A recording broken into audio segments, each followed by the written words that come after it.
गए, तब माता ने मस्तक सूंघा और अपनी भुजाओं में भरकर श्री राम जी को हृदय से लगाया और अवदत् पुत्र मिष्टार्थो गच्छ राम यथा सुखम।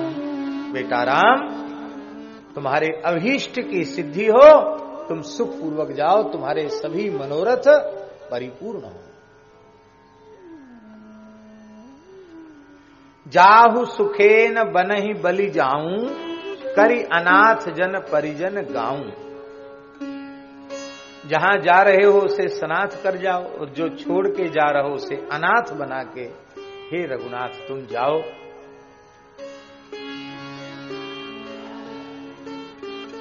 राम जी ने अत्यंत विह्वल अपनी माता को समझाया और इधर श्री जानकी जी आ गई।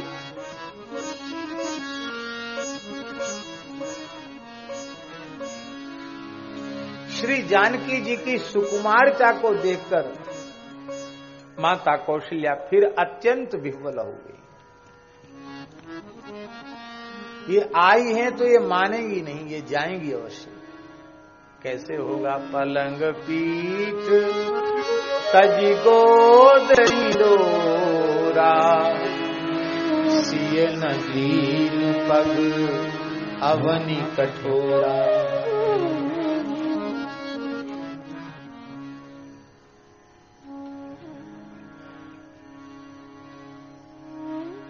हमने कल स्मरण किया था कि एक अवसर पर दीपक की बत्ती को निर्वापित करने की आज्ञा भी कौशल्या जी ने श्री किशोरी जी को नहीं दी थी।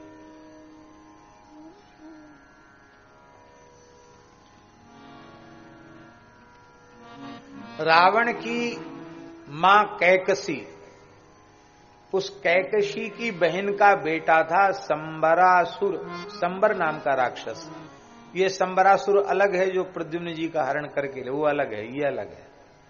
शंबर नाम का राक्षस था, वह अत्यंत क्रुद्ध हो गया था क्योंकि उसे पता चल गया था कि दशरथ नंदन कौशल्या नंदन राम के द्वारा ही मेरे भाई रावण की मृत्यु हुई।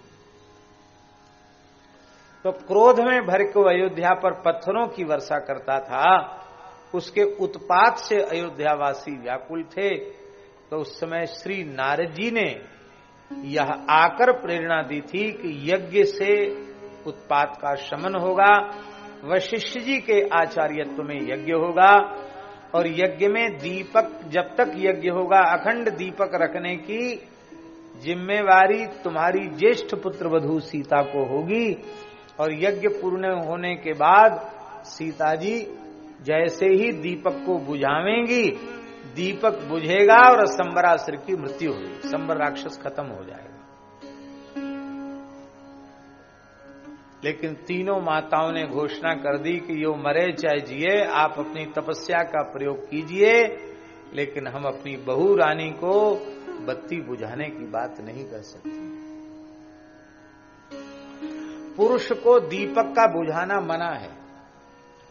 दीपक जलाकर पुरुष वर्ग को दीपक बुझाना नहीं चाहिए और माताओं को कूष्मांड छेदन नहीं करना चाहिए। कूष्मांड जानते हैं? कुम्हड़ा, कुम्हड़ा, कद्दू, काशी फल जिसको कहते हैं, कहीं कहीं कोला भी कहते हैं। तो कद्दू, काशी फल, कुम्हड़ा, इसको काटना नहीं चाहिए माताओं को, और पुरुष वर्ग को दीपक नहीं बुझाना चाहिए, ऐसा धर्म ग्रंथों में लिखा है।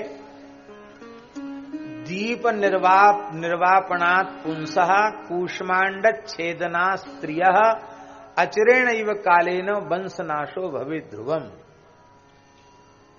स्त्री दीप बुझाती है और पुरुष कुम्हड़ा काटता है, स्त्री पुरुष दीप बुझाता है और स्त्री कुम्हड़ा काटती है, तो वंश नाश हो जाता है। अब माताएं कहेंगी ये अच्छी समस्या, घर में कद्दू लाए साग के लिए, अब वो नहीं काटेंगी, अमनिया नहीं करेंगी तो कैसे होगा, सब्जी कैसे बनेगी? पुरुष को पकड़ के लाओ, भैया लाओ तुम अमनिया करो उसको। तो उसकी विधि है कि उसको भूमि पर पटक कर तोड़ देना चाहिए, तोड़ करके फिर अमनिया कर सकते हैं। ये भी एक उसका विकल्प है, उसको तोड़ दो और फिर अमनिया कर दो, ये भी एक विकल्प है। अब पुरुष को दीपक बुझाना नहीं चाहिए। ब्रह्म विवर्त पुराण में कृष्ण जन्मखंड में लिखा है, कूष्मांड घातिका यास्त्री दीप निर्वापक पुमान, दीप निर्वापक पुमान, सप्त जन्म भवेज रोगी दरिद्रो जन्म जन्मनि। जो पुरुष दीपक बुझाता है, जो स्त्री कूष्मांड छेदन करती है, उसको 7 जन्म तक रोगी और 7 जन्म तक दरिद्र होना पड़ता है, ऐसा पुराण में लिखा है। हम ये इसलिए प्रमाण दे रहे हैं कि सीता जी को ही बुझाने की उसमें विधि थी दीपक, वो सुरक्षा भी करें, अनुष्ठान पूरा होवे तो बुझावे भी वही। लेकिन माताओं ने कहा ये भी आज्ञा हम नहीं देंगे, आप अपने तपोबल से अरिष्ट का निरसन कीजिए, उसका विकल्प खोजिए। आज वही श्री जानकी जी राम जी के साथ बन जाना चाहती हैं। माता कौशल्या कह रही हैं, सिय बन बसे ही तात के ही भांति, चित्र लिखित कपि देख डराती। ये तुम्हारे साथ बन कैसे जाएंगी? ये चित्र में बंदर को देखती हैं तो डर जाती है। सचमुच बंदर नहीं है, बंदर का चित्र देख के भी भयभीत तो इतनी सुकोमल हृदय वाली है जानकी जी। और वहां सिंह व्याघ्रादि जीवों से युक्त उस घनघोर जंगल में ये कैसे जाएंगी? सुरसर सुभग बनज बनचारी, डाबर